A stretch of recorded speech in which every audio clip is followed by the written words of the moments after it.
Live from our 7 Tasmania studios, your nightly news with Joe Palmer begins now. Good evening, everyone. A bizarre change in the weather has seen towns threatened by out-of-control bushfires just weeks ago today blanketed in snow. It's a stark contrast for residents, but experts are warning Tasmanians not to let their guard down, with dozens of fires still burning our pristine wilderness. As snow falls at the Mountfield National Park, just a few kilometres away, a 33,000-hectare bushfire continues to burn. 98 we came up to this, first bought this place. We've seen snow through the winter, but not through the summer to my knowledge. Many residents chose to evacuate just last month as thick black smoke filled the air. A very different story today, despite an advice fire alert still in place for the area. Just a few weeks ago, the gates to the Mountfield National Park were closed to all visitors, with raging bushfires burning just over the horizon. The fires even crossing the border into the park itself. That's all we've seen for a week or two was smoke. Embers were falling here from the fire. Yes, it was rather frightening for a while. The fire-ravaged Central Highlands also hit with snowfall, but the unusual weather comes with a warning from authorities. Just because it's snowing doesn't mean that the fires are over. We still have to have this awareness that there's a big fire building. Maybe not this summer, maybe not next summer, but I can guarantee you there's going to be a big fire, and this one was just a dress rehearsal. An international fire expert saying despite the recent fire's devastation, Tasmania dodged a bullet. There could have been a worst case scenario, but there wasn't, right? The timing was right, the conditions changed at critical points, and most critically, there were no new ignitions on those really bad days. The worst thing we could do now is say it's cooled off, the smoke's cleared, and forget about fire. Fire is going to come along and tap us on the shoulder and remind us that we cannot forget about fire. Michelle Wisby, 7 Tasmania News. Tasmania Police says remains found near Mount Wellington this week are believed to be that of a Huonville man last seen in 2013. Walkers made the grim discovery on Monday and told police. Louise Hedger has the details. Tasmania Police is now investigating the discovery of the remains, with formal identification processes now underway. A group of bushwalkers were on an expedition at Mount Charles in Wellington Park on Monday when they came across bones and camping gear. That then sparked a search by police, including search and rescue, to get to that area that is not really accessible readily, just to verify what was there. Authorities say it is highly likely those remains are that of a man, Dale Godfrey, who was last seen camping on Mount Wellington in 2013. He was 54 years old at the time. Mr Godfrey may have voluntarily left his home in 2013. My understanding is that in 2014 his daughter made contact with us with some concern because she had not heard from him. Mr Godfrey, who had spent a lot of time in Huonville, was formally reported missing in 2017. It's quite possible that this man has been there for some time. I can't comment about how long the remains have been there. Police say there are no suspicious circumstances. Mr Godfrey's family has been advised that these remains may be his, and a report will be prepared for the coroner.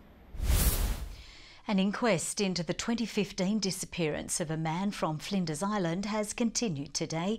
A drinking friend of Robert Mansell denying claims that she was in a love triangle with him and was involved in his death. Stephanie Riggle appearing at the Hobart Magistrates Court for a coronial inquest into the death of Robert Charles Mansell. The inquest had heard Mr Mansell fell from rocks near Polana on Flinders Island while fishing with his drinking buddy Joshua Kennedy. Miss Riggle telling the coroner in the weeks after the incident, Mr Mansell's brother challenged her account. They suggested that I wasn't telling the truth. They've heard rumours, we've heard a lot of rumours, that Josh and I pushed him in.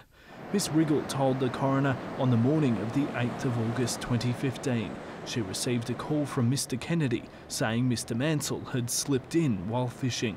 Telling the court she rushed to the scene and hugged a crying Mr Kennedy.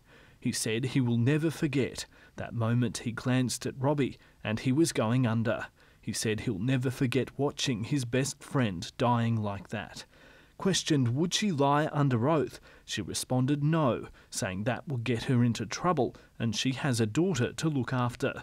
Ms Riggle was asked about claims she, Mr Kennedy and Mr Mansell were involved in a love triangle. Responding, "These are my friends, my mates. There was never anything intimate with me or Robbie or me or Josh." The inquest is being extended for more hearings where Joshua Kennedy is expected to give evidence. His lawyer saying he does want the matter resolved, with these allegations hanging over his head. Michael Breen, 7 Tasmania News. Police have warned swimmers about entering the water at a popular Tasmanian beach after a possible shark sighting last night. It was calm at Kingston Beach this morning, but around 7 p.m. yesterday, authorities were at the scene following the unconfirmed sighting just 15 metres offshore, asking members of the public to exercise caution in the water. If it was deep, I'd start worrying about it, but while it's shallow, I can sort of feel in my comfort zone and feel okay. But having said that, I didn't know there was a shark in the water last night, so that has made a bit of a difference.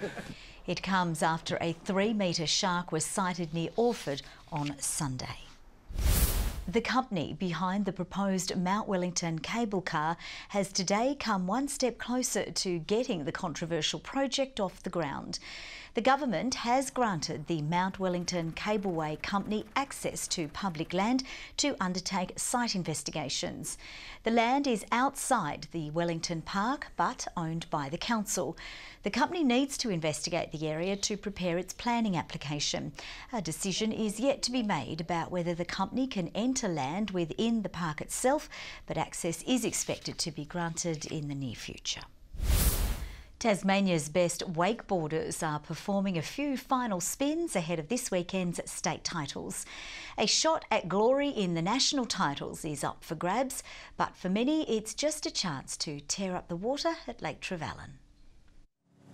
If there's one rule about wakeboarding, it's try to hold on. It might not have the speed of water skiing, but wakeboarders still face plenty of wear and tear. Knees tend to be a big one, and shoulders as well. Roughly 50 competitors are hitting Lake Trevally this weekend for the Tasmanian state titles. Among them, 9-year-old Charlotte Van Asperen. So I tried when I was like 7, but I didn't get up, and when I fell off, like the board was too heavy for me, so I nearly went under the boat.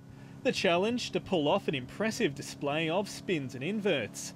There's a good reason half of this weekend's competitors are under 20. You need a level of fearlessness. You need to be able to, be comfortable with going upside down and spins and all kinds of gymnastic style tricks. Or going straight over the heads of other riders. I think it's a bit hard on the older bodies, but yeah, like I say, they're definitely pushing the boundaries and getting better every year, the younger they are. There's more than a divisional win up for grabs, with some boarders eyeing off national titles next month. The competition glides into action on Saturday. Sean McComish, 7 Tasmania News. The chair of the new Football Tasmania board says he hopes the state has its own AFL team within the next 3 to 5 years. And while some see it as simply the next failed bid, the board is adamant they will achieve results. To many, it may seem like just another talk fest, building the state's hopes up yet again, only to see them shattered as the end result. But according to those preparing to push our latest case for an AFL team, things are different this time around. That there was no voice that captured all of the voices in terms of football. And so this is a momentous day for Tasmania. It's an important day. We've come together for the first time under one voice and one banner. It is a red-letter day for football. Consisting of representatives of football organisations from each region of the state, the board will be led by former VFL footballer Jim Wilkinson, who'll step down as the current president of the Tasmanian Legislative Council to do so. As with all boards and all boards that are worth their salt, not everybody's going to agree, but we're going to be able to nut it out, I think, and come together at the end with an agreed situation. One of the board's first priorities will be the formation of a 3-person AFL project team who will be given 6 months to form a strategic plan, which will then be presented to AFL House.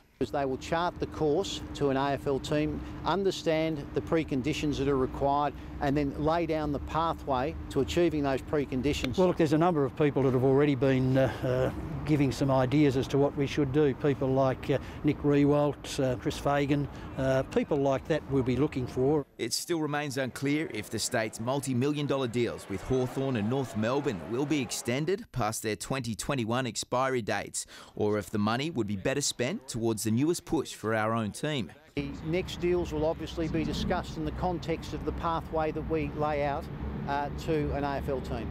And with AFL CEO Gillon McLachlan pouring cold water on the idea previously, unless the competition was to be reduced by 1 club or extended by 2 to make it a 20-team comp, the board knows it still has a long way to go yet, but is adamant the dream, which many have given up on, is still alive and well. We're going to probably disagree at some points, but we're actually bringing it to a forum instead of talking about it in small groups out there in the community. If we can start doing that, if we can show that there is good governance in Tasmania, then the AFL, I think, are going to be far happier than saying, look, yes, you're ready to take over a team.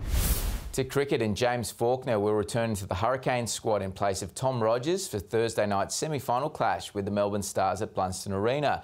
The addition of the all-rounder is the only change the side has made since Saturday's loss to the Sydney Thunder. The club is hoping for a sellout home crowd, with a win set to secure hosting rights for the BBL final for the first time in the side's history. The match begins at 7:30 tomorrow night. Well, it's a sport with a fearsome reputation, but those brave enough to try Muay Thai, say it's about as much about building self-confidence as it is winning in the ring. Tonight we meet those who excel at the art of 8 limbs, ahead of the sport's biggest Tasmanian event of the year this weekend.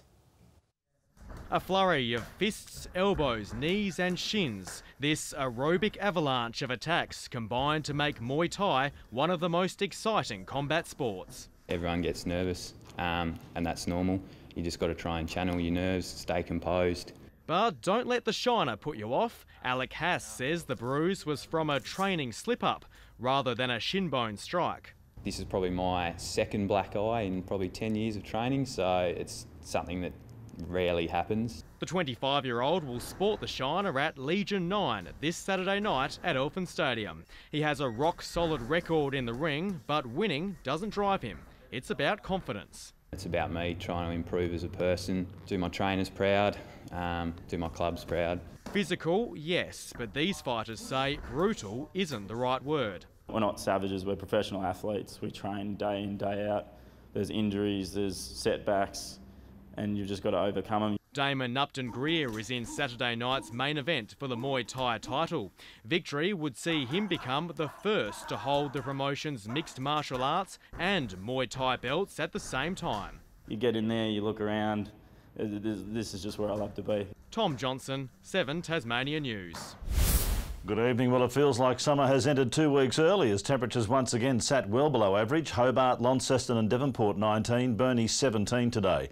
More showers over the west and far south. Lake Margaret 27 millimetres overnight, while today Mount Barrow the best fall with 11. St Helens the top temperature 20 degrees, Friendly Beaches 19, Flinders Island 18, King Island, Low Head, Grove and Strawn 17 degrees, Lyawini just into double figures.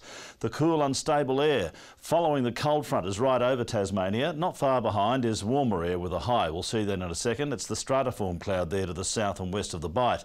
Also a trough off the west coast of WA is producing thunderstorms. The high tracks over Adelaide tomorrow as a trough moves through our region to end up to the east. West to northwesterly winds at 20 to 30 knots, reaching 35 knots over southern waters. They will end up more southwesterly by day's end. Swells to 4.5 metres. Gale warnings on for southern waters between Tasman Island and Low Rocky Point. A strong wind warning for remaining waters, a small craft wind alert for the inland lakes. Hobart, a possible shower, 12 overnight, 21 the top, 20 degrees for Cygnet and New Norfolk with a shower or 2. Launceston, partly cloudy, 22 the high, 22 also for Devonport, 23 for Campbelltown with a bit of cloud. Burnie partly cloudy as well, 22 the maximum, 19 for Strawn. Showers easing in the west, a shower or 2 for Smithton. And for St Helens mostly sunny, 23 degrees, 23 for Fingal and Swansea 24. Now, the UV will sit at a very high 9 right across the state. On Friday, an early shower clearing from the west, mostly fine until a late shower over the southeast. A few light showers to start the weekend, contracting to the south in the evening. And on Sunday, fine and partly cloudy, ahead of an evening shower over the west and far south. Partly cloudy in Perth tomorrow. Sunny and 26 in Adelaide, partly cloudy over Melbourne, Canberra and Sydney as well, and a shower or two for Brisbane. Cloudy and 17 in Hobart, Launceston fine and 17, partly cloudy in Devonport and 16 degrees. Joe, the snow has gone for now, but still scratchy weather tomorrow and a bit windy as well. All right, thanks very much for that, Murph. That's all from the team for now. Have a great evening. See you a bit later. Bye-bye.